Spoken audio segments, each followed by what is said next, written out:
గ్రహాంతర వాసులు యూఎఫ్ఓలకు సంబంధించిన రహస్య పత్రాలను బహిర్గతం చేయాలని పెంటగాన్ సహా ఇతర ఏజెన్సీలను అమెరికా అధ్యక్షుడు డొనాల్డ్ ట్రంప్ ఆదేశించారు.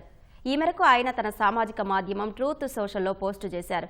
ఏలియన్స్పై ప్రజల్లో ఆసక్తి ఉన్నందున వాటికి సంబంధించిన నివేదికలు ఉంటే వెంటనే విడుదల చేయాలని అధికారులను ఆదేశించినట్లు ట్రంప్ తెలిపారు.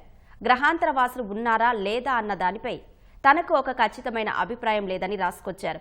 అయితే ఏలియన్స్ ఉన్నాయని విశ్వసించేవారు చాలా మంది ఉన్నారని అన్నారు. విశ్వం చాలా పెద్దదని, భూమిపైనే కాక ఇతర చోట్ల జీవం ఉండే అవకాశాలున్నాయని మాజీ అధ్యక్షుడు బరాక్ ఒబామా ఇటీవల ఓ పాడ్కాస్ట్లో పేర్కొన్నారు. అయితే సౌర వ్యవస్థల మధ్య దూరం చాలా ఎక్కువని, అందువల్ల గ్రహాంతర జీవులను చూసే అవకాశాలు తక్కువని అన్నారు. తాను అధ్యక్షుడిగా ఉన్న సమయంలో గ్రహాంతర వాసులు సంప్రదింపులు జరిపినట్లు నిరూపించడానికి ఎలాంటి ఆధారాలు లేవన్నారు. గ్రహాంతర వాసుల ఉనికికి సంబంధించి ఎటువంటి ఆధారాలు దొరకలేదని పెంటగాన్కు చెందిన all domain anomaly resolution office గతంలో చట్టసభ కాంగ్రెస్కు నివేదించింది.